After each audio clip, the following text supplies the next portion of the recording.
Hello बच्चों, आज हम लोग स्टार्ट करेंगे revision, short revision on chemical equilibrium, जो कि बहुत सारे बच्चों का एक लाइन से डिमांड था और लोग केमिकल इक्विलिब्रियम को और फर्दर वन शॉर्ट रिवीजन के तौर पे पढ़ना चाहते थे। तो let's begin with that topic. We have chemical equilibrium. अब इक्विलिब्रियम के अंदर जैसा आपको पता है कि नाम से ही इक्विलिब्रियम मतलब क्या हुआ, मतलब हुआ something which is in the chemical reaction, जो कि फॉरवर्ड एंड बैकवर्ड रिएक्शन को इक्वल रेट से कर रहा है। चूंकि शॉर्ट रिवीजन है तो मुझे ये बात मैं सोच के चल रहा हूं कि आपको बहुत सारी बातें ऑलमोस्ट पता है इसके बारे में, लेकिन वन शॉर्ट रिवीजन के तौर पे हम लोग देख रहे हैं। दैट इज वाई हम आपको इक्विलिब्रियम की वो सारी बातें बताएंगे जो कि एग्जामिनेशन पॉइंट ऑफ व्यू से इंपॉर्टेंट है और जहां पे आपको ज्यादा फोकस करने की जरूरत है। तो अगर मैं केमिकल इक्विलिब्रियम की बात करूं तो इक्विलिब्रियम के अंदर सबसे पहले हमें पढ़ना होता है दो तरह के रिएक्शंस, टाइप ऑफ रिएक्शंस के अंदर, जिसमें हम लोग बोलते हैं एक रिएक्शन ऐसा होता है जो रिवर्सिबल नेचर का होता है और एक रिएक्शन ऐसा होता है जो इरिवर्सिबल नेचर का होता है। तो रिवर्सिबल रिएक्शन, इरिवर्सिबल रिएक्शन, ये दो रिएक्शंस हमें देखने होते हैं सबसे पहले। तो टाइप ऑफ रिएक्शन की बात करते हैं सबसे पहले। टाइप ऑफ रिएक्शन में बेटा दो तरह के रिएक्शन है। अगर मैं टाइप ऑफ रिएक्शंस की बात करूं तो टाइप्स ऑफ रिएक्शन के अंदर दो तरह के रिएक्शंस हैं। कौन कौन से हैं? तो एक है पहला तुम्हारा रिवर्सिबल रिएक्शन, दूसरा है तुम्हारा इरिवर्सिबल रिएक्शन। इस चैप्टर के अंदर हमें रिवर्सिबल रिएक्शन ही देखना है, इरिवर्सिबल रिएक्शन नहीं देखना है, लेकिन मैं दोनों बताता हूं क्या होता है। तो रिवर्सिबल रिएक्शन होता है और दूसरा होता है तुम्हारा इरिवर्सिबल रिएक्शन। अगर मैं इन दोनों रिएक्शन को कंपेयर करूं तो व्हाट वी गेट, जो हमारा मेन इंपॉर्टेंट क्रक्स होगा इस पर्टिकुलर टॉपिक से, वो ये होगा कि कुछ रिएक्शंस ऐसी होती हैं जो वापस नहीं आती हैं और कुछ रिएक्शंस ऐसी होती हैं जो वापस भी आती हैं। मतलब बाय डायरेक्शनल होते हैं कुछ रिएक्शंस। बाय डायरेक्शन का मतलब कि फॉरवर्ड डायरेक्शन में भी जाएगा और बैकवर्ड डायरेक्शन में भी जाएगा, वेयरएज इरिवर्सिबल रिएक्शन जो होगी वो बस एक डायरेक्शन में जाएगी, मतलब वो यूनिडायरेक्शनल रिएक्शंस होंगी। अगर मैं बात करूं बच्चा तो जैसे फॉर एग्जांपल प्रेसिपिटेशन रिएक्शन, अब ये रिएक्शन जो होते हैं ये इरिवर्सिबल रिएक्शन होते हैं, इसमें कभी भी वापस आने की कोई संभावना नहीं है। तो अगर मैं बात करूं यहां पर रिवर्सिबल एंड इरिवर्सिबल की, तो यहां पर अगर मैं लिखता हूं ये इरिवर्सिबल रिएक्शन है और यहां पर लिखता हूं ये रिवर्सिबल रिएक्शन है, तो दो रिएक्शंस के टाइप में अगर मैं बात करूं यहां पर, तो इरिवर्सिबल रिएक्शन तुम्हारा सबसे पहले प्रेसिपिटेशन रिएक्शन है। जैसे फॉर एग्जांपल NaCl में मैंने अगर AgNO3 डाला तो we get what, we get NaNO3 plus AgCl।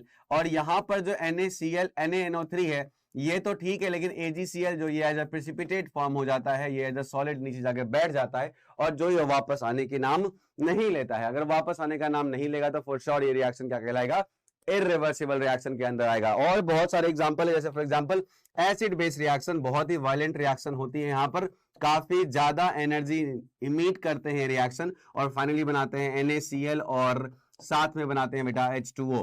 तो एसिड प्लस बेस का जो रिएक्शन होता है हाईली एक्सोथर्मिक नेचर का होता है और ये भी तुम्हारा इरिवर्सिबल रिएक्शन की कैटेगरी के अंदर आता है।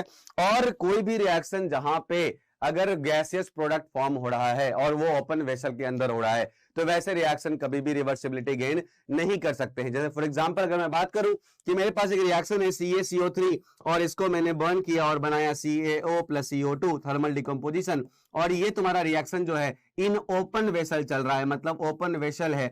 ओपन वेसल का मतलब हो गया कि वो वेसल बाहर से खुला हुआ है, इसका ढक्कन खुला हुआ है, तो वैसे केस में जो CO2 बनेगी, फॉर्म होगी, वो CO2 बाहर आ जाएगी और बाहर आने के बाद फिर वो फर्दर बैकवर्ड रिएक्शन को फेवर नहीं करेगी। That is why this open vessel के अंदर अगर कोई गैसियस प्रोडक्ट बन रहा है रिएक्शन के अंदर तो वो कभी भी रिवर्सिबिलिटी को अटेन नहीं कर सकता है। और आपको पता होगा calcium carbonate and calcium oxide क्या होते हैं, सॉलिड नेचर के होते हैं, वेयर कार्बन डाइऑक्साइड क्या होते हैं, गैसियस नेचर के होते हैं। तो वैसे रिएक्शंस आपको जहां दिख जाए वो इरिवर्सिबल रिएक्शन के नाम से जाना जाएगा। अब रिवर्सिबल रिएक्शन क्या है, तो कोई भी रिएक्शन जो है रिवर्सिबिलिटी अटेन कर सकता है। बात समझना बेटा, मेजॉरिटी ऑफ द रिएक्शन जो इस दुनिया में हो रहे हैं वो सारे रिवर्सिबिलिटी को अटेंड कर सकते हैं और इसके बहुत सारे एग्जांपल हैं, फाइन एग्जांपल हैं। जैसे फॉर एग्जांपल मैं बोलता हूं कि अगर मैंने मान लो अमोनिया का फॉर्मेशन किया N2 + 3H2 gives 2NH3 और ये तुम्हारा ओपन वेसल नहीं क्लोज वेसल के अंदर हो रहा है, तो वैसे केस में हम बोलेंगे ये भी एक रिवर्सिबल रिएक्शन अटेंड कर सकता है, तो इसके अंदर रिवर्सिबिलिटी का साइन भी हम लगा देंगे। सिमिलर फैशन में लेट सपोज मैंने बोला H2 + I2 gives 2HI, ये भी तुम्हारा रिवर्सिबल रिएक्शन हो सकता है। और सिमिलर फैशन में अगर मैं बात करूं PCl5 को हमने बर्न किया और हमने बनाया PCl3 + Cl2, ये भी तुम्हारा रिवर्सिबल रिएक्शन हो सकता है। और भी बहुत सारे एग्जांपल हैं, जैसे फॉर एग्जांपल NH2COO NH4, और अगर इसको हमने इसको डिकम्पोज करा तो वैसे केस में ये भी बनता है 2 मोल्स ऑफ अमोनिया और साथ में CO2 गैस बाहर निकलती है, लेकिन CO2 गैस को हम बाहर नहीं निकाल सकते वेसल से, जस्ट बिकॉज ऑफ रिएक्शन जो है वो क्लोज वेसल के अंदर हो रहा है। और ये रिएक्शन जो है one of the fine example है हेट्रोजीनियस रिएक्शन का, just because of NH2COO NH4 जो होते हैं वो सॉलिड होते हैं और बाकी जो दो बने हैं इसके अंदर ये दोनों गैसियस प्रोडक्ट हैं। तो यहां पर भी हम क्लोज वेसल के अंदर अगर रिएक्शन करेंगे तो 100% ये रिएक्शन कैसा होगा, रिवर्सिबल नेचर का होगा। और भी बहुत सारे ऐसे एग्जांपल हो सकते हैं जो कि हमारे रिवर्सिबल रिएक्शन के अंदर आ सकते हैं। जैसे फॉर एग्जांपल मैंने यही रिएक्शन वहां भी लिखा और सेम रिएक्शन में यहां भी लिख रहा हूं, CaCO3 को मैंने बर्न किया इन द प्रेजेंस ऑफ क्या, हीट, और वैसे केस में बना CaO और प्लस CO2, और ये वाला जो है ये क्लोज वेसल में है, इन क्लोज्ड वेसल है, तो वैसे केस में हम इसमें आराम से इक्विलिब्रियम अटेन या रिवर्सिबिलिटी अटेन कर सकते हैं। तो ये क्लोज्ड वेसल के अंदर अगर होगा रिएक्शन तो फॉर श्योर ये इरिवर्सिबिलिटी को रिवर्सिबिलिटी को अटेन कर सकता है। तो इस तरह से हमने दो पार्ट में डिवाइड किया किसको, रिएक्शन को, irreversible and reversible. One of the most important topic में से एक माना जाएगा इसको, इसलिए मैंने इसके बहुत सारे एग्जांपल भी लिखे हैं। और कभी कभी एग्जाम में पूछा जाता है इसमें से कौन सा रिवर्सिबल रिएक्शन है, तो वैसे केस में बेटा reversible reactions majorly reactions reversible होते हैं, एक्सेप्ट अगर मैं प्रेसिपिटेशन रिएक्शन की बात करूं या एसिड बेस रिएक्शन की बात करूं या फिर कोई रिएक्शन जहां पे गैसियस प्रोडक्ट फॉर्म हो रहा हो और साथ में वो ओपन वेसल के अंदर रिएक्शन चल रहा हो। हमारा फर्स्ट टॉपिक खत्म होता है कि रिवर्सिबल और इरिवर्सिबल रिएक्शंस क्या होते हैं। अब नेक्स्ट आता है कि आखिर भाई साहब इक्विलिब्रियम तो अटेन हो गया, इसके बाद और फर्दर क्या सर। तो बेसिकली देखो बच्चा, रिएक्शंस को जो है हम चाहें तो और फर्दर तरीके से भी डिवाइड कर सकते हैं, जैसे कि homogeneous reactions and heterogeneous reactions. Homogeneous reactions क्या होते हैं और हेट्रोजीनियस रिएक्शंस क्या होते हैं, इसके बारे में हम समझते हैं बेटा। तो अगर मैं बात करूं होमोजीनियस रिएक्शंस की, देखो यहां पर टाइप ऑफ रिएक्शन में दो तरह के और हो सकते हैं, कौन कौन से, ये हमें पढ़ने होते हैं इक्विलिब्रियम के अंदर, होमोजीनियस एंड हेट्रोजीनियस रिएक्शंस। तो होमोजीनियस रिएक्शन और हेट्रोजीनियस रिएक्शंस ये दोनों क्या क्या हैं ये समझा देता हूं। अगर सारे के सारे फेज, समझना ध्यान से, हेट्रोजीनियस रिएक्शन अगर सारे के सारे फेज अगर सिमिलर हैं तो वो होमोजीनियस कहलाएंगे, और अगर सारे के सारे फेज सिमिलर नहीं हैं, अगर डिफरेंट फेज प्रेजेंट हैं, तो हम लोग हेट्रोजीनियस रिएक्शन बोलेंगे। अब now question comes, what is phase sir first of all. तो बच्चों फेज क्या होता है, तो फेज आपको पता है कि अगर कभी भी कोई सॉलिड मिक्सचर है तो 100% वो डिफरेंट फेज होगा। अगर कभी भी लिक्विड मिक्सचर है और वैसे केस में अगर वो मिसिबल लिक्विड है तो अपन बोलेंगे वो होमोजीनियस है, अगर सिमिलर फेज वाले हैं। और अगर कभी भी ऐसा लिक्विड है जो इमिसिबल नेचर का है तो वैसे केस में वो हेट्रोजीनियस मोर देन 2 फेज हो जाएंगे, या 2 या मोर देन 2 फेज हो जाएंगे, तो वैसे केस में मोर देन 1 फेज जहां भी आएगा तो वो हेट्रोजीनियस का एग्जांपल होगा। तो हमारे पास अगर मिक्सचर सॉलिड का है तो वैसे केस में 100% है, हर सॉलिड एक नया फेज है, और ऐसे केस में रिएक्शन जो होती है वो हेट्रोजीनियस होनी है। तो सुनना ध्यान से बेटा, फेज और स्टेट क्या होता है। स्टेट बेसिकली देखो ध्यान से, अगर स्टेट चेंज हो रहा है तो फेज चेंज होगा ही होगा। अगर कोई चीज सॉलिड से लिक्विड बन जा रहा है, लिक्विड से गैस बन जा रहा है, तो वैसे केस में वहां पर 100% है कि फेज और साथ में स्टेट भी चेंज हो रहा है। फॉर एग्जांपल अगर मैं बोलूं कि आइस से वाटर बना दिया, वाटर से वाटर वेपर बना दिया, तो वैसे केस में 3 फेजेस भी आ गई और 3 स्टेट भी आ गई। स्टेट भी चेंज हो रहा है, फेज भी चेंज हो रहा है, जस्ट बिकॉज ऑफ हमारे पास स्टेट में जब भी चेंज होता है तो फेज में चेंज होता ही होता है। लेकिन ऐसा भी पॉसिबल है जहां पर स्टेट चेंज हो बट फेज चेंज ना हो। जैसे फॉर एग्जांपल सुनना ध्यान से, जैसे स्टेट चेंज ना हो बट फेज चेंज हो। फॉर एग्जांपल जैसे आपको मैंने बोला 2 सॉलिड हैं, अब 2 सॉलिड का स्टेट तो सेम है, सॉलिड स्टेट है, बट वैसे केस में फेज डिफरेंट होगा, just because of her solid एक नया फेज है। सिमिलर फैशन में 2 लिक्विड अगर हैं, स्टेट वाइज तो सेम है लेकिन फेज वाइज डिफरेंट हो सकते हैं। अगर वो इमिसिबल लिक्विड है तो डिफरेंट फेज हैं, अगर वो मिसिबल लिक्विड है तो सिमिलर फेज हैं। लेकिन गैसियस मिक्सचर जो होते हैं वो हमेशा एक सिमिलर फेज गैस रखते हैं और सिमिलर क्या जो स्टेट है वो भी उनका गैसियस ही होता है। मतलब gaseous mixtures are always homogeneous in nature, ये ध्यान रखेंगे बेटा, क्योंकि गैसियस मिक्सचर जो होते हैं वो आराम से मिसिबल होते हैं एक दूसरे के बीच में, जस्ट बिकॉज ऑफ मॉलिक्यूल के बीच में साइज डिस्टेंस काफी ज्यादा होता है। तो अगर मान लो कोई एग्जांपल ऐसा लिखा हुआ है कि ऐसा मैंने अभी जस्ट लिखा था NH2COO NH4, राइट। अच्छा होमोजीनियस का एग्जांपल है ना बेटा, तो होमोजीनियस में सारे गैस ले लेते हैं। फॉर एग्जांपल मेरे पास लिखा हुआ है, मैंने लिखा N2 + 3H2 right gives 2NH3। अब यहाँ पे सारे के सारे गैसेस हैं, समझना ध्यान से, यहाँ पे सारे के सारे गैसेस हैं, ये भी तुम्हारा गैस है, ये भी तुम्हारा गैस है यहाँ पर, और ये भी गैसियस है। अब तीनों के तीनों अगर गैसियस हो गए तो मतलब ये होमोजीनियस रिएक्शन है, जस्ट बिकॉज ऑफ तीनों के सिमिलर फेज होते हैं। और मैंने आपको बताया था गैसियस मिक्सचर जो होते हैं वो हमेशा सिमिलर फेज को पोज करते हैं। सिमिलर फैशन में मेरे पास अगर मान लो एग्जांपल है H2 गैस है, I2 गैस है, I2 भी मैंने गैस ही लिया है। लोग बोलेंगे सर सॉलिड होता है, बेटा सॉलिड रूम टेम्परेचर पे होता है, बट हम इसको गैस आराम से बना सकते हैं। तो वैसे केस में यहाँ पे मैंने लिखा 2HI, अब यहाँ पर ये भी मैंने गैस फॉर्म किया, तो वैसे केस में ये भी क्या है, एक होमोजीनियस रिएक्शन का एग्जांपल है। लेकिन अगर मान लो मैंने बात करा ऐसा, अभी जस्ट एग्जांपल लिया था कि NH2COO NH4 का एग्जांपल लिया और इसको मैंने ब्रेक किया, ये एक सॉल्ट है, ये सॉलिड सॉल्ट होता है। अगर मैंने इसको ब्रेक किया और बनाया 2 मोल्स ऑफ अमोनिया और 1 मोल्स ऑफ कार्बन डाइऑक्साइड, तो वैसे केस में बेटा यहाँ पर ये तो तुम्हारा गैसियस है, ये भी तुम्हारा गैसियस है और ये तुम्हारा सॉलिड है, तो ये एग्जांपल होगा हेटेरोजेनियस रिएक्शन का। This is one of the most famous example in chemical equilibrium, right. Chemical equilibrium के अंदर ये बहुत फेमस एग्जांपल है। सिमिलर फैशन में अगर मान लो कहीं लिखा हुआ है NH4HS और मैंने इसको भी, ये भी क्या है तुम्हारा, तो ये भी तुम्हारा एक सॉलिड है, जस्ट बिकॉज ऑफ यहाँ पर भी ये सॉल्ट है, और इसको मैंने क्या बना दिया, तो इसको मैंने बना दिया NH3 गैस और साथ में बाहर निकाला H2S, और यहाँ पर ये दोनों गैसियस हैं और ये भी गैसियस है, तो मैं बोलूंगा ये रिएक्शंस भी क्या है बेटा, ये रिएक्शंस हेटेरोजेनियस हैं, just because of solid as well as gas दोनों प्रेजेंट हैं। अब सॉलिड और गैस दोनों अगर प्रेजेंट है तो 100% है, फेज भी डिफरेंट है, स्टेट भी डिफरेंट है, और अगर मोर देन वन फेज प्रेजेंट हो तो हम लोग बोलते हैं उसको हेटेरोजेनियस रिएक्शन। तो यहां पर लिख सकते हैं ब्रैकेट के अंदर कि अगर फेज मोर देन वन हो जाए, अगर फेज मोर देन वन हो जाए, फेज मोर देन वन हो जाए तो हेटेरोजेनियस है, और अगर फेज इक्वल टू वन हो जाए तो उसको बोलते हैं बेटा हम लोग होमोजीनियस। ये ध्यान रखने वाली बात है, ये आपको आगे भी काम आने वाला है, यही रिएक्शंस मोस्टली एग्जाम में पूछे भी जाते हैं। ये तो हमें समझ में आ गया सर कि बेसिकली अगर कभी भी मेरे पास सॉलिड मिक्सचर है, अगर मेरे पास सॉलिड का मिक्सचर है, तो वैसे केस में 100% है, हर सॉलिड एक नया फेज है ना। तो सॉलिड मिक्सचर जो होता है वो हमेशा हेटेरोजेनियस होता है, हमेशा हेटेरोजेनियस होता है। फिर अगर मेरे पास लिक्विड मिक्सचर है, सॉल्यूशन रिएक्शन के अंदर अगर ये लिक्विड मिक्सचर है, तो वैसे केस में अगर 2 केसेस हो सकती हैं, एक हो सकती है मिसिबल केस और एक हो सकती है इमिसिबल केस। अगर ये मिसिबल लिक्विड है, मिसिबल समझते हो ना, मतलब एक दूसरे के अंदर मिक्स हो गया, अगर ये मिसिबल लिक्विड है तो वैसे केस में हम बोलेंगे ये होमोजीनियस मिक्सचर है, अगर हम इसको बोलेंगे होमोजीनियस मिक्सचर है। और अगर ये इमिसिबल लिक्विड हैं, मतलब अगर मिक्स नहीं हो पा रहे हैं, इमिसिबल लिक्विड हैं, अगर ये इमिसिबल लिक्विड हैं तो वैसे केस में हम बोलेंगे ये हेटेरोजीनियस है। जैसे for example oil plus water, ये हेटेरोजीनियस मिक्सचर है। वेयर एज अगर मैं बात करूं वाटर प्लस अल्कोहल, ये एक होमोजीनियस मिक्सचर है, just because of water alcohol के अंदर आराम से घुल जाता है, या अल्कोहल जो है वाटर के अंदर आराम से घुल जाता है। सिमिलर फैशन में अगर मेरे पास गैसियस मिक्सचर आ गए, अगर मेरे पास गैसियस मिक्सचर है, मतलब ढेर सारे गैस प्रेजेंट हैं, तो वैसे केस में गैसियस मिक्सचर जो होते हैं वो हमेशा वन फेज को पोज करते हैं, और ये हमेशा क्या होते हैं बेटा, ये हमेशा होमोजीनियस होते हैं।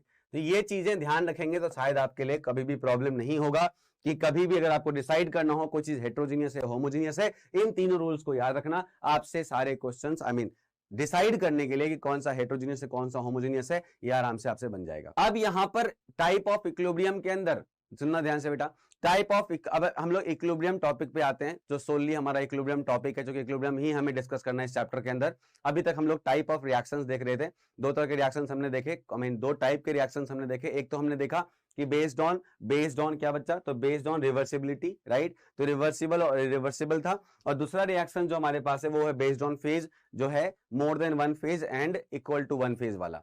अब इसके बाद जो फर्दर है वो इक्विलिब्रियम टॉपिक है जो हमें पढ़ना है इस चैप्टर के अंदर। तो इक्विलिब्रियम के अंदर सबसे पहले तो हमें यह समझना पड़ेगा कि इक्विलिब्रियम होता क्या है। सबसे पहले इंपॉर्टेंट क्या है, इक्विलिब्रियम होता क्या है। तो बेटा आपने फिजिक्स में पढ़ा होगा इक्विलिब्रियम क्या होता है, राइट। फिजिक्स के अंदर आपको बताया गया हो जहां पर नेट फोर्स 0 हो जाए, मतलब नेट फोर्स उस बॉडी के अंदर there is no further movement, right, तो वो हम लोग इक्विलिब्रियम के नाम से बोलते हैं उसको। लेकिन इक्विलिब्रियम में भी वहां 2 तरह के इक्विलिब्रियम पढ़ाए गए होंगे, stable equilibrium and unstable equilibrium, right. जैसे फॉर एग्जांपल से समझाया गया होगा कि ये अगर मान लो ऐसे करके यहाँ पे बॉल रखा है तो स्टेबल इक्विलिब्रियम है, वेयर मान लो बॉल ऐसे रखा हुआ है तो ये अनस्टेबल इक्विलिब्रियम है, राइट। हल्का सा भी अगर कहीं पुश आएगा तो आपको एक डायरेक्शन में दिखेगा बॉल का मूवमेंट। तो वैसे केस में स्टेबल और अनस्टेबल इक्विलिब्रियम ये 2 टाइप होते हैं आपके फिजिक्स में। लेकिन केमिस्ट्री के अंदर बेटा दो तरह के यहाँ पे होते हैं, कौन कौन से होते हैं? तो एक होते हैं फिजिकल इक्विलिब्रियम, एक होता है केमिकल इक्विलिब्रियम। तो फिजिकल इक्विलिब्रियम कहाँ है? जहां पे स्टेट, राइट, जहां पे तुम्हारा फेज जो है वो एक दूसरे के साथ इक्विलिब्रियम में हो, स्टेट एक दूसरे के साथ इक्विलिब्रियम में हो। अब ये स्टेट इक्विलिब्रियम क्या होता है? जैसे फॉर एग्जांपल मैंने बोला H2O लिक्विड है, राइट, हमने बोला H2O लिक्विड है और मैंने इसको 100 डिग्री सेंटीग्रेड और 1 एटमॉस्फेरिक प्रेशर पे क्या किया? हीट किया। तो वैसे केस में आपको पता होगा H2O लिक्विड जो है वो वेपर में कन्वर्ट होगी और वहां पर वेपर और लिक्विड दोनों फेज जो होंगे आपस में क्या होंगे? इक्विलिब्रियम में होंगे, राइट। मतलब वेपर स्टेट और लिक्विड स्टेट जो होगा वो दोनों आपस में इक्विलिब्रियम में होगा। तो वैसे इक्विलिब्रियम को हम लोग बोलेंगे physical equilibrium. Whereas chemical equilibrium क्या होता है? तो केमिकल इक्विलिब्रियम में अगर rate of forward reaction equal to rate of backward reaction हो जाए तो हम उनको क्या बोलते हैं? केमिकल इक्विलिब्रियम बोलते हैं। मतलब जो फॉरवर्ड रिएक्शन जा रही थी अगर उसका रेट इक्वल हो जाए बैकवर्ड रिएक्शन के तो हम लोग क्या बोलेंगे? उसको केमिकल इक्विलिब्रियम बोलेंगे। तो हम लोग यहाँ पर इक्विलिब्रियम को दो पार्ट में डिवाइड करते हैं जो इंपॉर्टेंट है हमारे लिए। लिखेंगे इसमें बेटा इक्विलिब्रियम। तो सबसे पहले इक्विलिब्रियम अगर लिखते हैं तो इक्विलिब्रियम के अंदर हम सबसे पहले टाइप डिफाइन करते हैं। तो पहला टाइप है हमारा फिजिकल इक्विलिब्रियम जो हमें पढ़ना है यहाँ पर, और दूसरा टाइप है हमारा केमिकल इक्विलिब्रियम। और केमिकल इक्विलिब्रियम को ही हमें आगे भी डील करना है, चैप्टर का नाम भी केमिकल इक्विलिब्रियम ही है, राइट। तो केमिकल इक्विलिब्रियम। अब ये फिजिकल इक्विलिब्रियम क्या होता है और केमिकल इक्विलिब्रियम क्या होता है बेटा? तो फिजिकल इक्विलिब्रियम जैसे मैंने आपको बताया, अगर दो स्टेट अगर आपस में इक्विलिब्रियम पोज कर रहे हो, मतलब जिस रेट से सॉलिड से लिक्विड बन रहा है उसी रेट से लिक्विड से सॉलिड बन रहा होगा, राइट। तो वैसे केस में हम क्या बोलेंगे? इसको फिजिकल इक्विलिब्रियम बोलेंगे। तो लिखेंगे फॉर एग्जांपल इसमें लिखोगे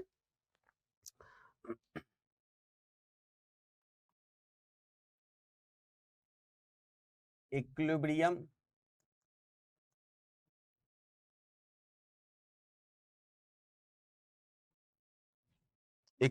इन फिजिकल प्रोसेस।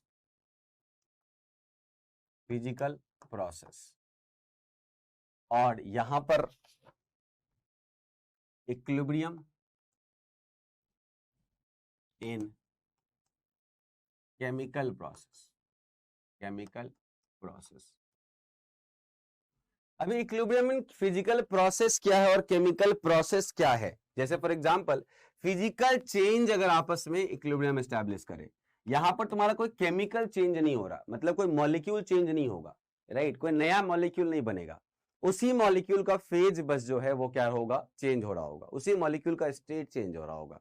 जैसे फॉर एग्जांपल मैंने बोला H2O है तुम्हारा लिक्विड, H2O लिक्विड है और मैंने इसको 100 डिग्री सेंटीग्रेड और 100 डिग्री सेंटीग्रेड और 1 एटमॉस्फेरिक प्रेशर पे हीट करा। तो आपको पता होगा ये बॉइलिंग पॉइंट होता है वाटर का। तो वैसे केस में H2O जो है वो गैस में कन्वर्ट हो जाएगा और इस पर्टिकुलर प्रोसेस में चूंकि H2O ही रहा, कुछ नया नहीं बना है, इसमें वाटर ही है, बस अंतर क्या हो गया? एक में तुम्हारा लिक्विड फेज है, एक में तुम्हारा गैसियस फेज है। तो वैसे केस में हम इसको बोलेंगे they are maintaining the phase equilibria. मतलब ये है कि दोनों फेज जो हैं वो इक्वल रेट से बन भी रहे हैं और बिगड़ भी रहे हैं। जैसे जिस रेट से गैस बन रहा है उसी रेट से लिक्विड भी बन रहा है। गैस बनने के प्रोसेस को हम लोग वेपराइजेशन बोलते हैं और लिक्विड बनने के प्रोसेस को हम लोग कंडेंसेशन बोलते हैं। तो कंडेंसेशन का रेट जो है वो किसके इक्वल है? तो वो तुम्हारे वेपराइजेशन के इक्वल है। तो वैसे केस में हम बोलेंगे यहाँ पर फेज इक्विलिब्रियम एस्टैब्लिश हो गया या फिर फिजिकल इक्विलिब्रियम एस्टैब्लिश हो गया। तो यहाँ पर हम लोग बोलेंगे कि रेट ऑफ कंडेंसेशन जो है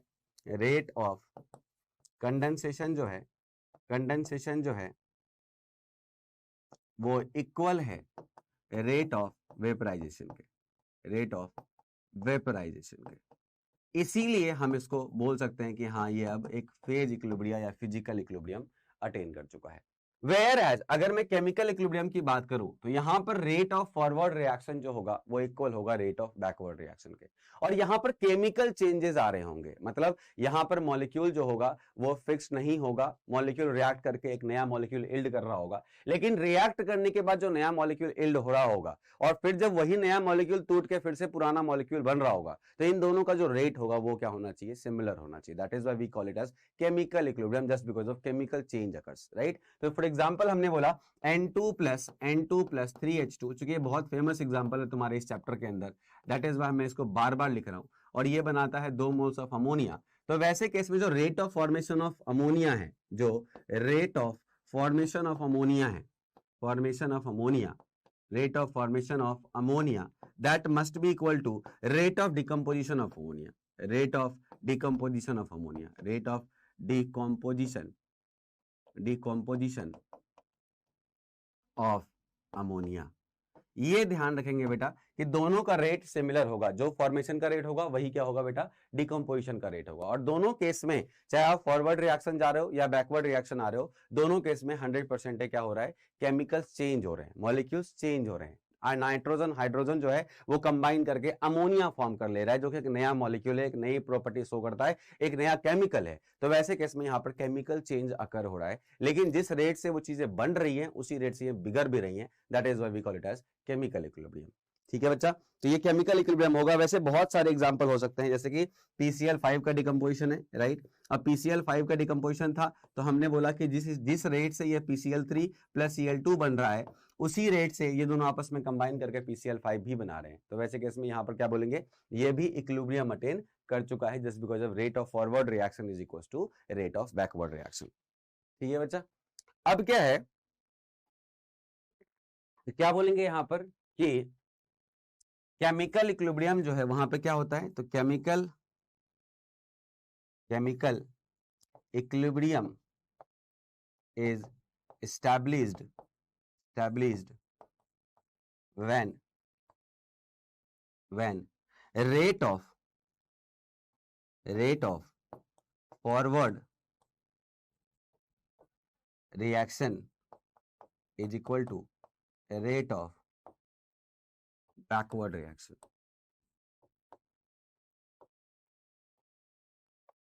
ठीक है, और केमिकल इक्विलिब्रियम में जो कॉन्सेंट्रेशन होता है, concentration of reactant and product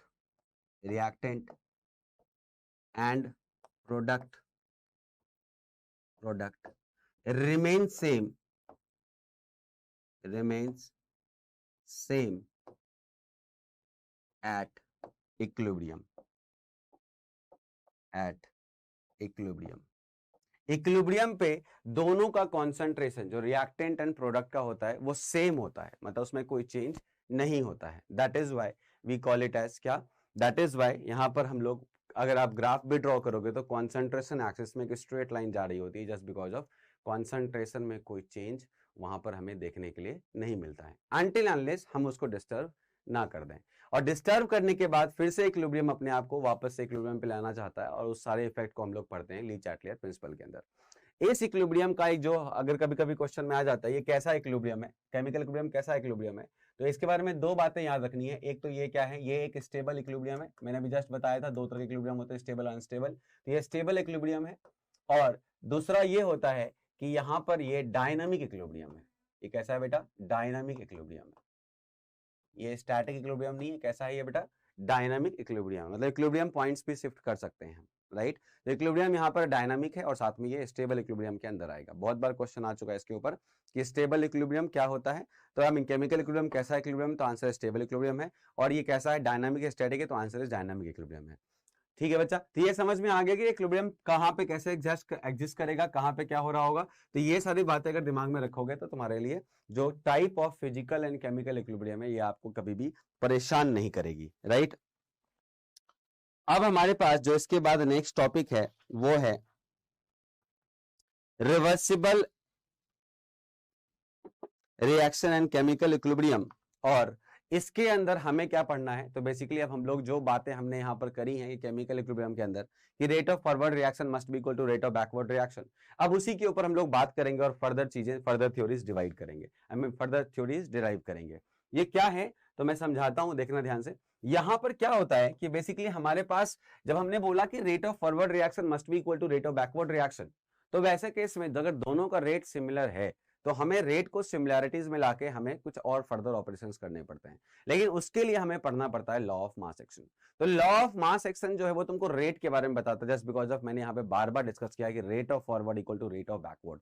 तो ये रेट वर्ड जो बार बार आ रहा है, ये रेट वर्ड कैसे अपन सामने लाएंगे, रेट होता क्या है, यही समझाता है कौन, लॉ ऑफ मास एक्शन। तो हेडिंग लिखेंगे law of mass action, very important. इसी से पूरा का पूरा इक्विलिब्रियम हम लोग आगे डिफाइन करने वाले हैं। तो लॉ ऑफ मास एक्शन ये बहुत इंपॉर्टेंट टॉपिक है, लॉ ऑफ मास एक्शन। ये क्या होता है लॉ ऑफ मास एक्शन, तो लॉ ऑफ मास एक्शन बोलता है, समझना ध्यान से, लेट सपोज मेरे पास कोई रिएक्शन है, लेट सपोज मेरे पास कोई रिएक्शन है कि Na plus Mb gives let suppose Pc plus Qd, ये रिएक्शन है। और वैसे केस में हम देख सकते हैं कि रिएक्शन जो है फॉरवर्ड डायरेक्शन में भी जा रही है और बैकवर्ड डायरेक्शन में भी जा रही है, राइट। तो वैसे केस में जो लॉ ऑफ मास एक्शन है वो बोलता है कि रेट जो होगा वो ज्यादा तब होगा जब तुम्हारे पास रिएक्टेंट ज्यादा होंगे। आई मीन रिएक्टेंट्स अगर ज्यादा होंगे तो फॉर श्योर क्या होगा, रेट फॉरवर्ड रिएक्शन का ज्यादा होगा, है ना। सिमिलर फैशन में अगर रेट जो है वो अगर बैकवर्ड आई मीन जो कॉन्सेंट्रेशन है अगर वो बैकवर्ड रिएक्शन में जो प्रोडक्ट है अगर उनका ज्यादा है तो रेट ऑफ बैकवर्ड रिएक्शन भी ज्यादा होगा। मतलब जो हमारा रेट ऑफ फॉरवर्ड रिएक्शन है वो कॉन्सेंट्रेशन ऑफ रिएक्टेंट पे डिपेंड करेगा, वेयर एज जो हमारा रेट ऑफ बैकवर्ड रिएक्शन है वो कॉन्सेंट्रेशन ऑफ प्रोडक्ट पर डिपेंड करेगा। लेकिन law of mass action concentration term को डायरेक्टली नहीं यूज करता, वो यूज करता है एक्टिव मास को। तो एक्टिव मास क्या होता है ये भी मैं समझाऊंगा, उससे पहले हम लोग लिखते हैं कि व्हाट इज रेट। तो एज पर this law of mass action it says कि rate is equal to rate जो है वो प्रोपोर्शनल है किसके, तो तुम्हारे a की पावर n के एंड b की पावर m के। अब ये n और m क्या है समझ में आ गया, these are the stoichiometric coefficient. और हम ये मान के चलते हैं इक्विलिब्रियम के अंदर कि सारे रिएक्शंस क्या हैं, एलिमेंट्री रिएक्शंस हैं।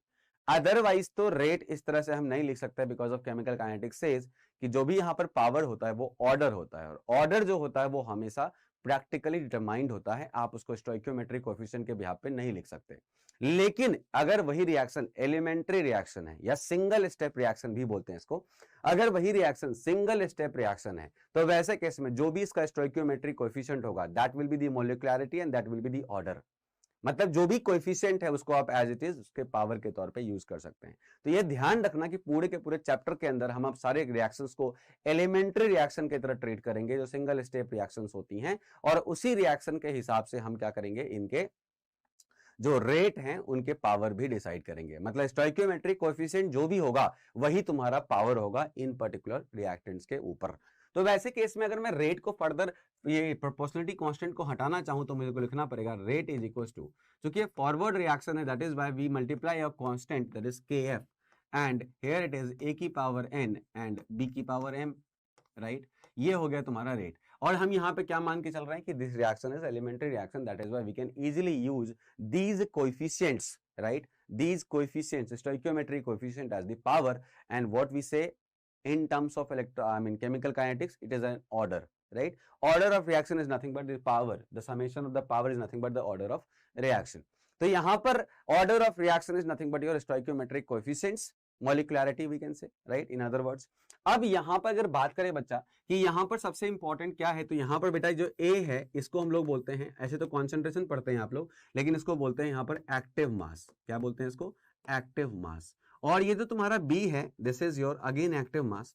तो ये एक्टिव मास ऑफ A है और ये तुम्हारा एक्टिव मास ऑफ B है, ये तुम्हारा एक्टिव मास ऑफ B है, ये दोनों हैं तुम्हारे active mass. Sir active mass क्या होता है, तो बच्चा देखो इस पर्टिकुलर चैप्टर के अंदर हम सारे एक्टिव मास को कॉन्सेंट्रेशन मान के चलते हैं। यहाँ पे बहुत सारे हम एजम्पशंस लेके चलते हैं, ऑल्दो हमें इसके पीछे का रीजन नहीं बताया जाता है, बट मैं तुम्हें बता रहा हूँ कि यहाँ पर एजम्पशंस लेके चलते हैं कि हम active mass and concentration similar चीजें हैं, और सिमिलर फैशन में हमने यहाँ पे एज इट इज यूज कर लिया स्टोइकियोमेट्रिक कोएफिशिएंट को, ऑल्दो हम यूज नहीं कर सकते हैं ऐसे, जस्ट बिकॉज ऑफ हम इसलिए यूज कर रहे हैं क्योंकि ये रिएक्शंस हम एलिमेंट्री मान के चलते हैं, राइट। तो दो एजम्पशंस हम यहाँ लेके चल रहे हैं, तभी जाके हम ये थ्योरी को डिराइव भी कर सकते हैं। और ये प्रोपोर्शनल क्यों है, ये प्रोपोर्शनल इसलिए जस्ट बिकॉज ऑफ अगर ये ज्यादा होंगे तो फॉर श्योर है फॉरवर्ड रिएक्शन ज्यादा होगा, इस कारण से रेट ऑफ फॉरवर्ड रिएक्शन जो है वो डायरेक्टली प्रोपोर्शनल है a की पावर n एंड b की पावर m के, राइट। अब यहाँ पर बच्चा एक्टिव मास और b में एक्टिव मास और कॉन्सेंट्रेशन में क्या डिफरेंस है ये समझते हैं। मान लो मैंने बोला कि देखो अभी आप लोगों ने लास्ट ईयर या कभी भी ऐसा देखा होगा, एक ग्राफ होता है एनर्जी वर्सेस टाइम का, राइट। और एनर्जी वर्सेस टाइम के ग्राफ में आपने पढ़ा होगा कि यहाँ पर हम रिएक्शन स्टार्ट करते हैं, फिर ये रिएक्शन ऊपर जाती है और फाइनली ये रिएक्शन यहाँ पर प्रोडक्ट दे देती है, राइट। तो यहाँ पर अगर आपने देखा कि इस पर्टिकुलर पॉइंट पे A और B आया पार्टिसिपेट करने के लिए, Na और Mb, और यहाँ जाते आते वो क्या बन चुका है, वो बन चुका है Pc and Qd, just because of the last line is the product line and the first line is the reactant line. अब वैसे केस में यहाँ पर सर बेसिकली मान लो एग्जाम्पल के तौर पे लेता हूं, मान लेते हैं यहां पर 10 मॉलिक्यूल आए जो रिएक्ट करना चाहते हैं, टोटल 10 मॉलिक्यूल आए जो रिएक्ट करना चाहते हैं, राइट, जो रिएक्शन में पार्टिसिपेट कर रहे हैं, और 10 में से यहां तक पहुंचते पहुंचते दो रास्ते, एक रास्ते में दम तोड़ गया। जैसे आप लोग भी करते हो तैयारी, तो तैयारी करते समय क्या करते हैं अपन, 10 लोग आते हैं, 10 लोग तैयारी करने के लिए भिड़ते हैं, 10 में से होता है कि बीच में से एक हिम्मत हार जाता है, उसको लगता है मेरे से नहीं होगा, तो वो फर्दर बीच में छोड़ जाता है।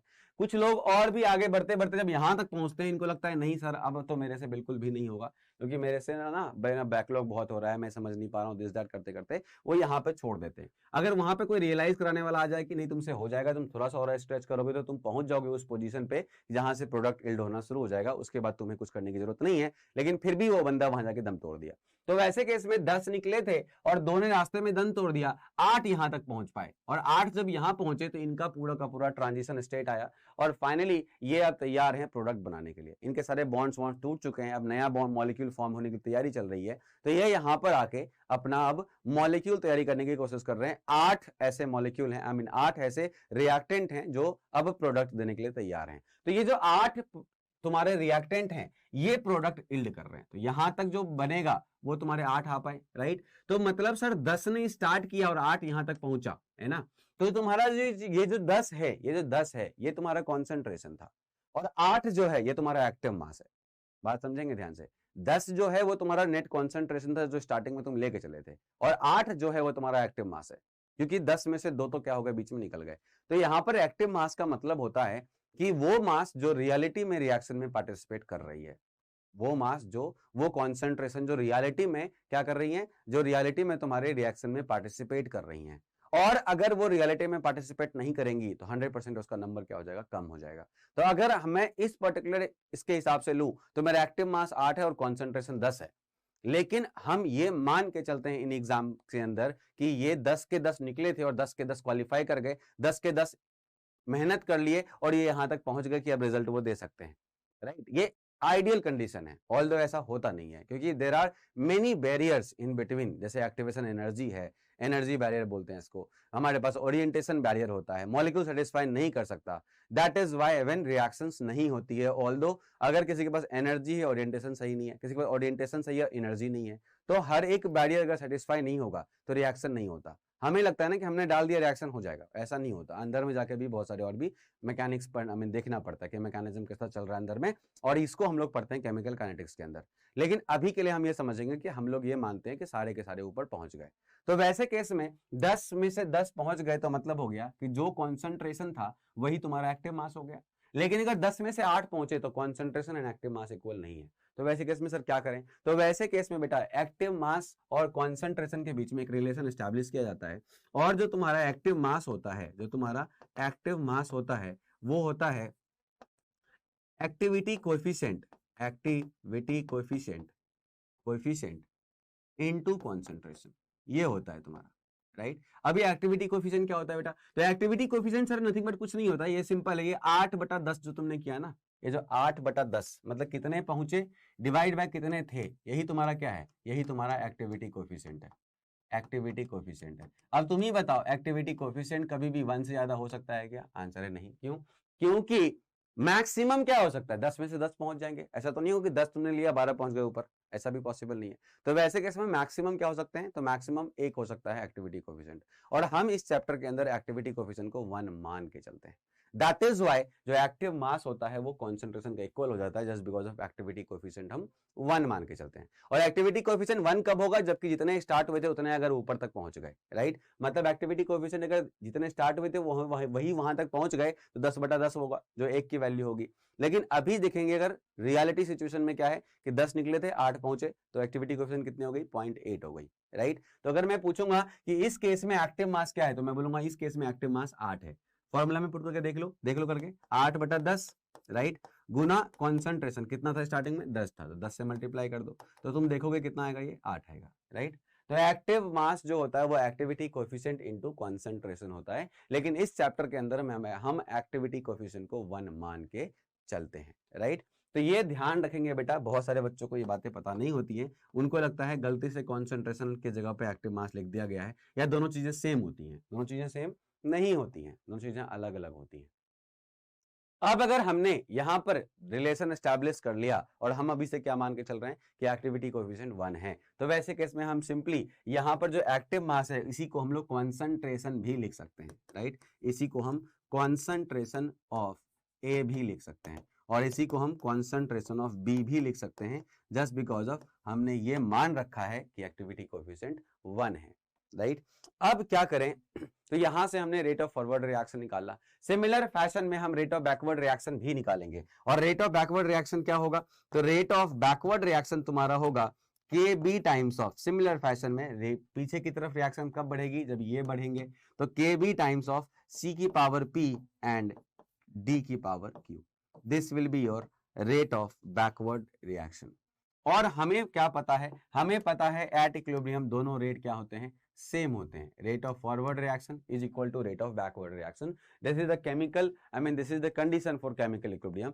तो मैं ऐसा बोल सकता हूं कि for chemical equilibrium, for chemical equilibrium, for chemical equilibrium क्या बोल सकता हूं मैं कि rate of forward reaction, rate of forward reaction must be equal to rate of backward reaction, यही बताया गया मुझे, राइट। तो वैसे केस में मैं लिखूंगा के एफ इंटू ए की पावर क्या बेटा, ए की पावर एन इंटू बी की power M must be equal to K B into C की पावर पी इंटू डी की पावर क्यू, डी की power Q.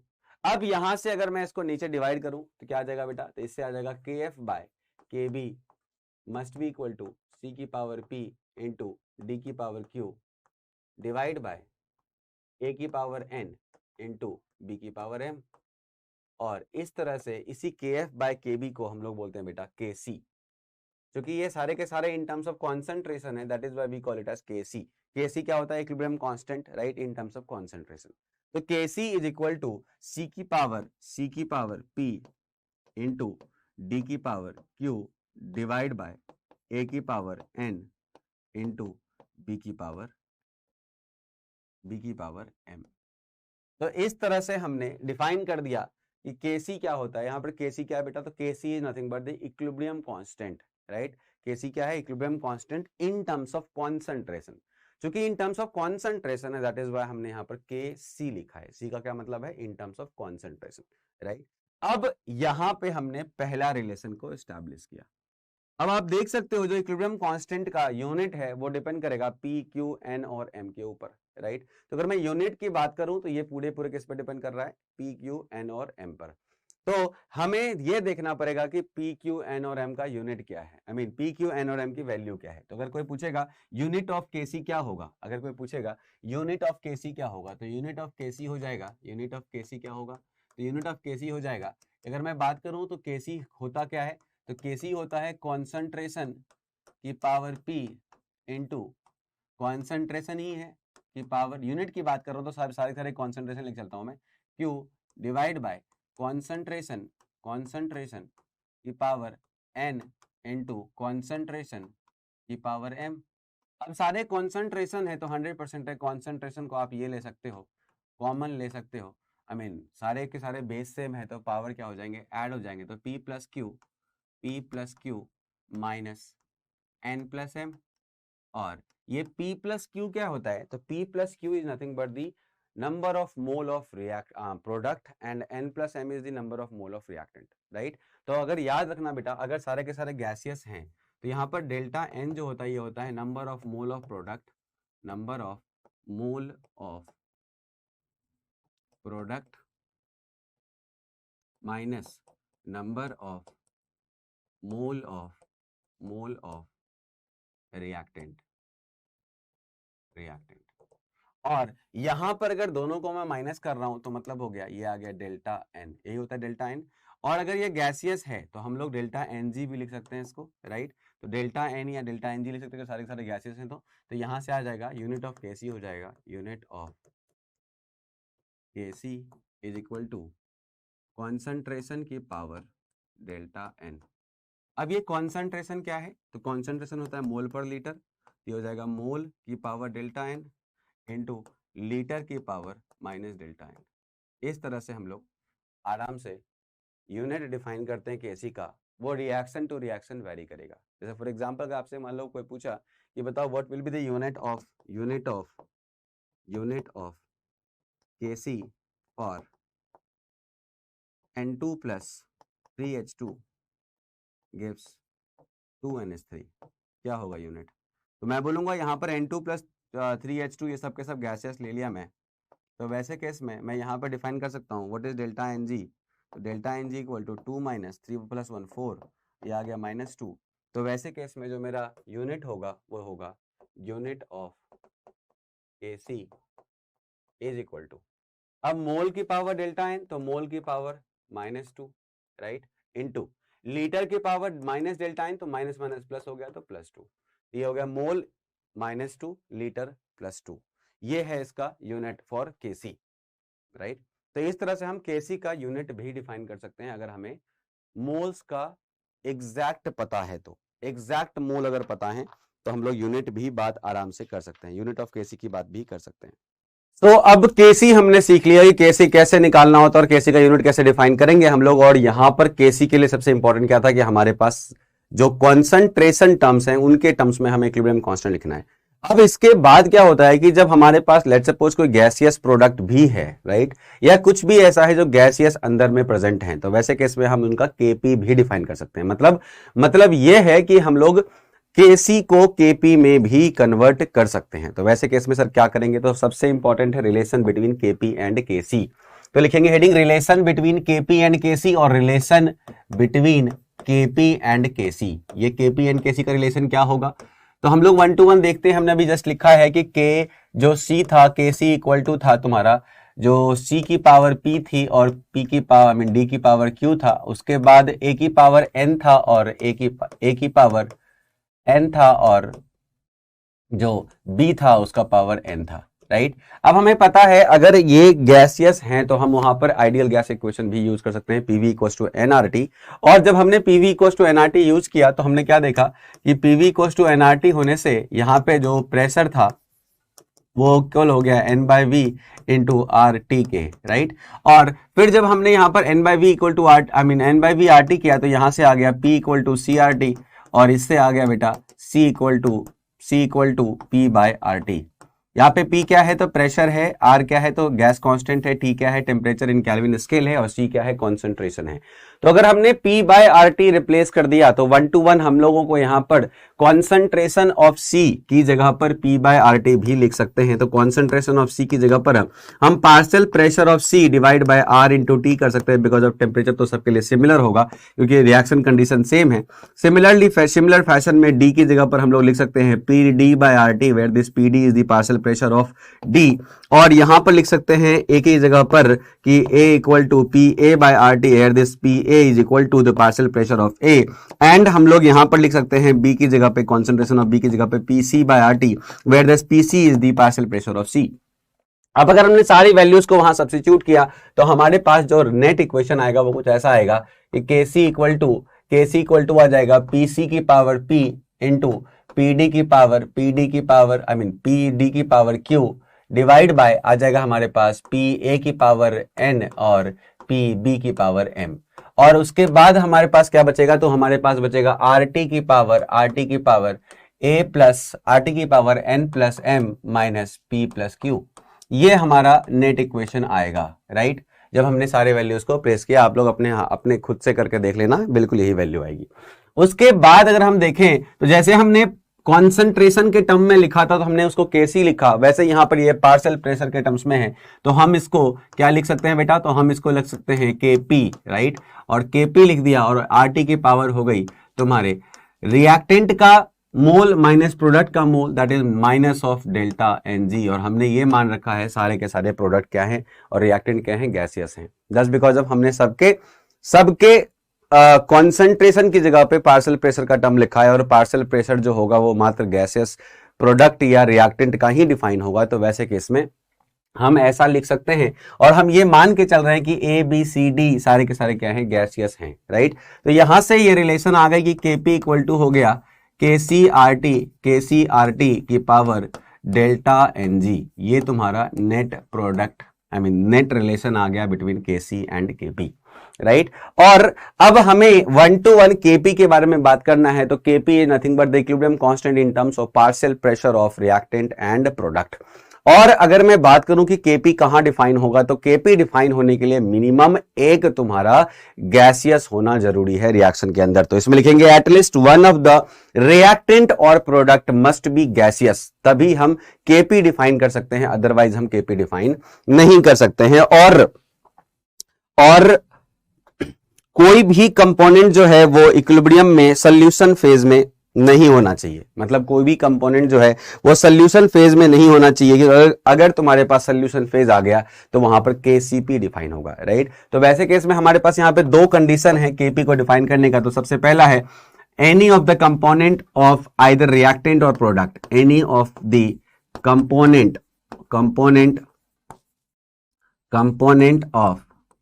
Component of either reactant or product, either reactant or product must be gaseous, ये पहला है condition, क्योंकि pressure partial pressure gas का ही define होता है। और दूसरा no component must be in the equilibrium, I mean solution phase, no component must be in solution phase. मतलब सॉल्यूशन फेज अगर आ गया तो फिर वहां पर हम लोग क्या करेंगे, सॉल्यूशन फेज अगर हमारे पास सॉल्यूशन आ गया तो वैसे केस में हम केसीपी डिफाइन करते हैं। तो अगर सॉल्यूशन फेज आ गया तो हम केपी डिफाइन नहीं कर पाएंगे, हमें केसीपी डिफाइन करना पड़ेगा। तो no component of equilibrium should be in solution phase, और if it is present, if solution phase is present, then we define KCP। मतलब क्या हुआ सर, मतलब ये हुआ कि अगर तुम्हारे पास सॉलिड एंड गैस का इक्विलिब्रियम है तो वैसे केस में आप आराम से केपी डिफाइन कर सकते हो, जस्ट बिकॉज ऑफ सॉलिड के लिए तो ऐसा कोई पार्शियल प्रेशर नहीं है, लेकिन गैस के लिए पार्शियल प्रेशर यूज करके हम केपी डिफाइन कर लेंगे। लेकिन अगर मान लो मेरे पास ऐसा रिएक्शन है जहां पर कि एक्वस भी प्रेजेंट है, अगर सोल्यूशन फेज भी प्रेजेंट है, तो सोल्यूशन फेज के लिए हम कॉन्सेंट्रेशन डिफाइन कर देंगे और हम गैसियस फेज के लिए प्रेशर डिफाइन कर देंगे, और इस तरह से हम केसीपी के टर्म्स में रिएक्शन को लिखेंगे।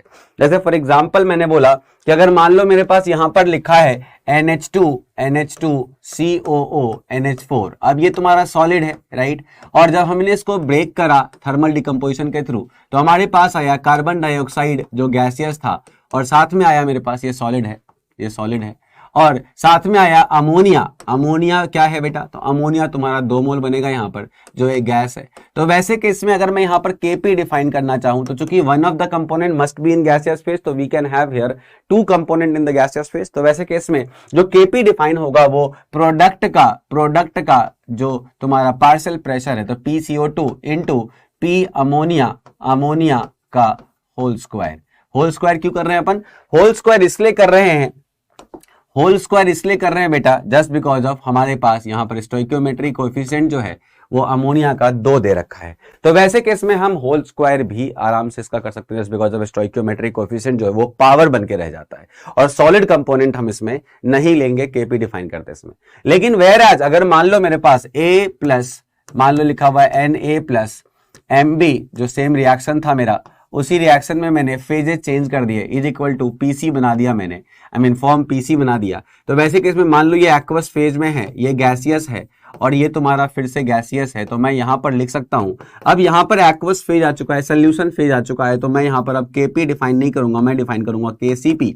और केसीपी जो होगा वो पार्शियल प्रेशर ऑफ सी की पावर पी हो जाएगा, divide by partial pressure of B की पावर m हो जाएगा, और into partial pressure of A की पावर, नहीं पार्शियल प्रेशर तो नहीं होगा जस्ट बिकॉज ऑफ एक्वस है।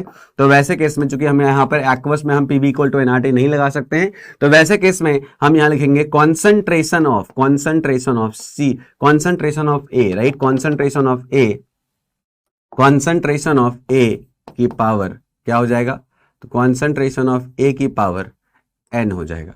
और इस तरह से हमने इसका केसीपी डिफाइन कर दिया। केसीपी क्या होता है, तो जहां पर कॉन्सेंट्रेशन भी हो और प्रेशर भी हो तो हम वहां पे क्या लिखते हैं बेटा, केसीपी लिखते हैं, राइट। तो इस तरह से हम लोग केसीपी डिफाइन कर सकते हैं। अब आप समझेंगे ध्यान से, तो यहां पर केसीपी कहां आया, समझ में आ गया। तो केसीपी वहां आएगा जहां पर तुम्हारा सोल्यूशन फेज दे रखा है। केपी कहां आएगा, जहां पे एटलीस्ट वन गैसियस है। और केसी कहां आएगा, जहां पे तुम्हारा कॉन्सेंट्रेशन के टर्म्स में आप सबको डिफाइन कर सकते हो। एक बात और याद रखेंगे, अगर मान लो कोई हेट्रोजीनियस रिएक्शन है, लेट्स सपोज मेरे पास दे रखा है CaCO3 और इसको हमने बर्न किया थर्मल डिकम्पोजिशन के थ्रू, हमने बनाया CaO प्लस CO2। तो वैसे केस में अगर हेट्रोजीनियस रिएक्शन का मुझे केसी लिखना है तो वैसे केस में मैं क्या करूंगा, तो मैं लिखूंगा K C is equal to CO2, right, CO2, right, concentration of CO2। ये सिंपली लिख दोगे, आंसर आपका सही हो जाएगा। लेकिन बेटा ध्यान रखना, यहां पर कैसे करके ये पहुंचते हैं यहां तक, तो बेसिकली पहले K लिखा जाता है और K इक्वल टू होता है concentration of CaO into concentration of CO2 divide by concentration of CaCO3। अब ये जो CaO और CO2 है, ये दोनों के दोनों क्या हैं, CaO और CaCO3 है, दोनों के दोनों क्या हैं, सॉलिड हैं। तो सॉलिड का कॉन्सेंट्रेशन जो होता है वो कांस्टेंट माना जाता है। और यहां पर अगर ये दोनों कांस्टेंट हो गए तो K इक्वल टू हो गया, लेट्स सपोज नया constant K1 into CO2 divide by क्या, नया कॉन्सेंट्रेशन K2 लिख दिया मैंने, राइट, क्योंकि नया कॉन्सेंट्रेशन जो हमने लिखा है CaCO3 का, that is also a constant. तो वैसे केस में हम क्या लिख सकते हैं, वैसे केस में हम ये लिख सकते हैं कि भाई साहब ये जो नया कॉन्सेंट्रेशन हमने लिखा है ये भी एक कांस्टेंट कॉन्सेंट्रेशन है, तो हमने इसको K2 लिख दिया।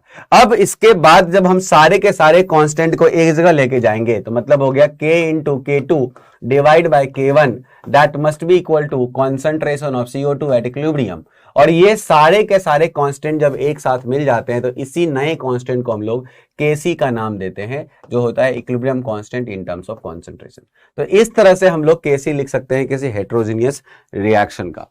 तो क्या बताया जाता है कि अगर कभी भी तुम्हारे पास रिएक्शन आ जाता है, लेट्स सपोज जो ऊपर में लिखा, या एक रिएक्शन ये वाला है कि NH4HS ब्रेक होता है और देता है H2S प्लस अमोनिया, तो वैसे केस में अगर कोई बोलेगा ये भी तुम्हारा हेट्रोजीनियस सॉलिड है, ये तुम्हारा गैस है और ये तुम्हारा गैस यहाँ पर रिएक्शन में है, तो वैसे केस में अगर कोई बोलेगा व्हाट इज Kc, तो लोग क्या करते हैं, सीधा लिख देते हैं H2S concentration into ammonia concentration divide by NH4HS concentration. और कहा जाता है कि इस पर्टिकुलर कॉन्सेंट्रेशन को, जो सॉलिड कॉन्सेंट्रेशन है, इसको 1 लेके चलो, इसको 1 ले लो तो तुम्हारा नेट वैल्यू जो है वो Kc की आ जाएगी, that is H2S into NH3, right, ये आ जाएगा नेट Kc।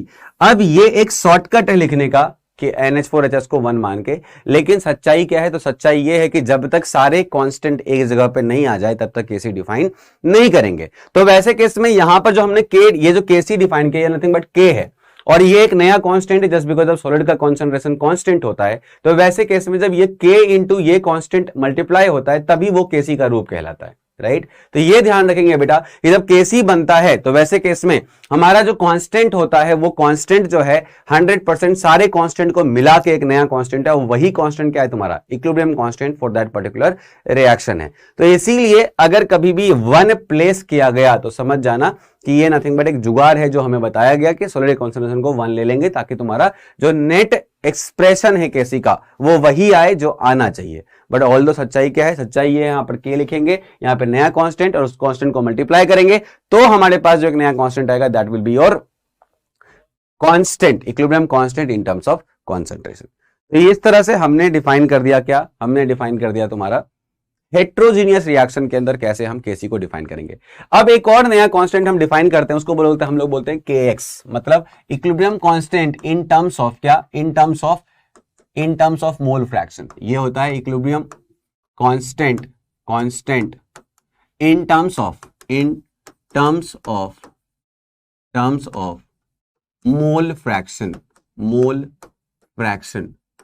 मोल फ्रैक्शन को हम लोग x से डिनोट करते हैं, that is why we call it as Kx। अब यहां पर x के टर्म्स में, Kx के टर्म्स में कैसे लिखेंगे, तो हमने अभी जस्ट लिखा था Kp इक्वल टू क्या था बेटा, तो Kp इक्वल टू आया था तुम्हारा P की पावर, प्रेशर ऑफ C की power P into partial pressure of D की पावर क्यू, अगर याद हो आपको जो मैंने अभी प्रूव किया था for homogeneous reaction, divide by partial pressure of A की पावर क्या बेटा, तो ए की पावर n और पार्शियल प्रेशर ऑफ b की पावर m, यही लिखा था हमने। अब यहां पर अगर हम देखें तो डाल्टन्स लॉ बोलता है कि जो पार्शियल प्रेशर होता है वो total pressure into mole fraction होता है, अगर आपको याद हो कभी आपको पढ़ाया गया है। तो वैसे केस में मैंने जो ये kp डिफाइन किया है that is for Na plus mb gives pc plus qd, right, हमने इसके लिए डिफाइन किया हुआ ये kp QD, और यहां पर सारे के सारे मैं क्या लेके चल रहा हूं, गैसियस लेके चल रहा हूं, ये भी गैसियस, ये भी गैसियस और ये भी गैसियस। तो वैसे केस में अगर एक कंटेनर के अंदर ये सबके सब प्रेजेंट हैं तो वैसे केस में बच्चा क्या होगा, मोल फ्रैक्शन। तो मोल फ्रैक्शन जो A का होगा वो नथिंग बट क्या होगा, तो mole of A divide by total mole, right. Similarly mole fraction of B क्या होगा, तो mole of B divide by total mole at equilibrium. Similarly mole of C क्या होगा, तो मोल फ्रैक्शन ऑफ C क्या होगा, तो mole of C divide by total mole, और मोल फ्रैक्शन ऑफ D क्या होगा, तो mole of D divide by total number of moles. तो यहां पर अपन मोल के टर्म्स में मोल फ्रैक्शन लिख सकते हैं, और जब एक बार मोल फ्रैक्शन डिफाइन हो गया तो डाल्टन्स लॉ क्या बोलता है, तो as per Dalton's law, right, Dalton's law क्या होता है, तो डाल्टन्स लॉ बोलता है कि जो पार्शियल प्रेशर है,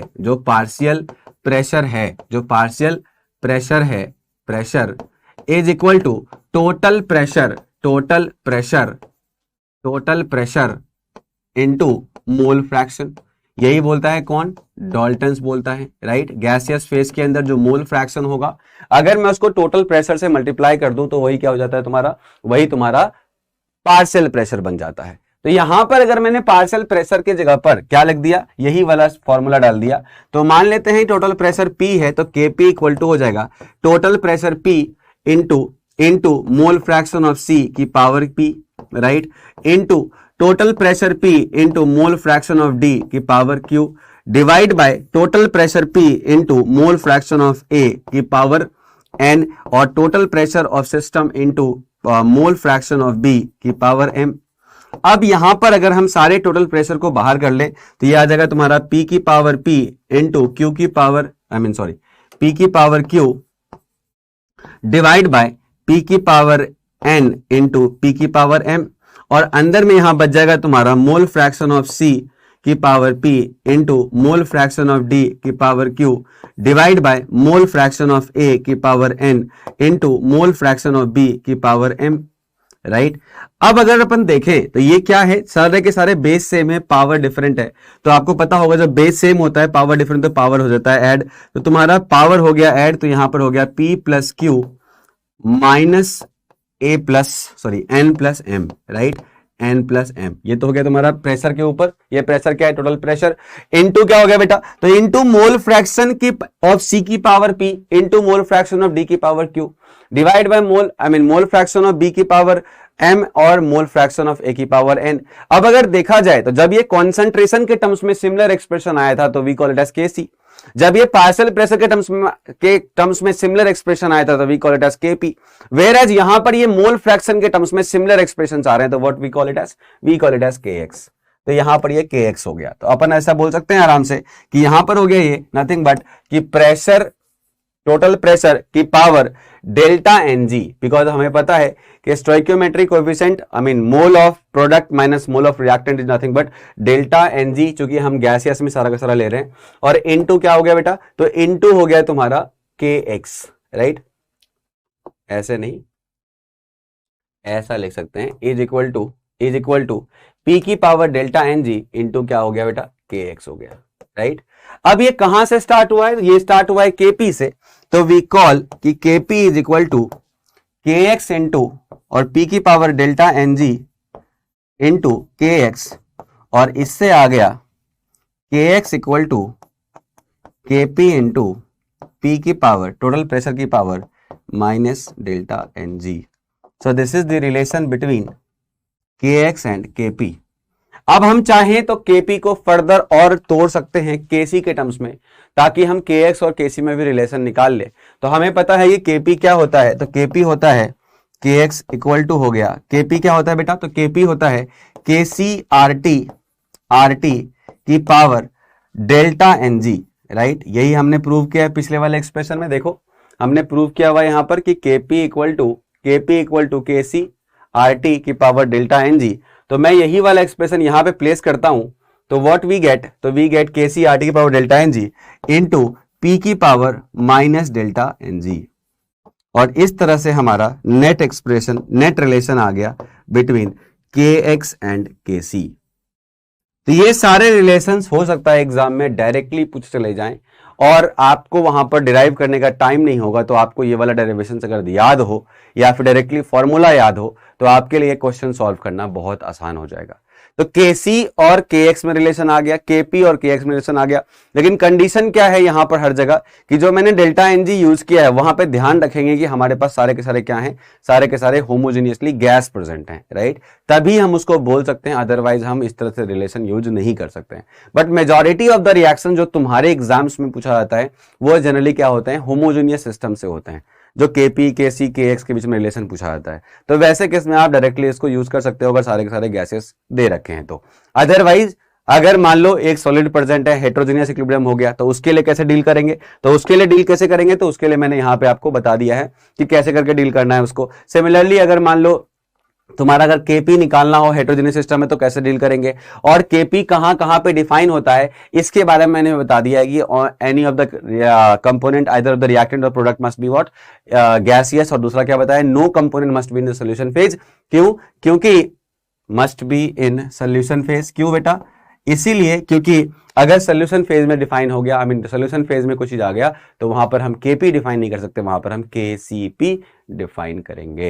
ये देखो सॉलिड का क्या होता है ना, सॉलिड को तो आप इग्नोर कर देते हो कॉन्सेंट्रेशन वाइज भी और प्रेशर वाइज भी, लेकिन आप लिक्विड को, एक्वस को, जो सोल्यूशन फेज है उसको आप इग्नोर नहीं कर सकते, उसका कॉन्सेंट्रेशन कुछ ना कुछ होगा और उसका कॉन्सेंट्रेशन चेंज भी होता है टाइम के साथ, राइट। आपको पता होगा कि हम अगर लिक्विड का कॉन्सेंट्रेशन लेंगे तो डिफाइन होता है और चेंज भी होता है, वेयर एज अगर मैं सॉलिड का कॉन्सेंट्रेशन लूं तो वो चेंज नहीं होता है, वो कांस्टेंट होता है। और प्रेशर तो उसका हम लोग इग्नोर ही करके चलते हैं, जस्ट बिकॉज ऑफ प्रेशर वो एज सच वॉल पे एग्जिस्ट नहीं करता है, ठीक है।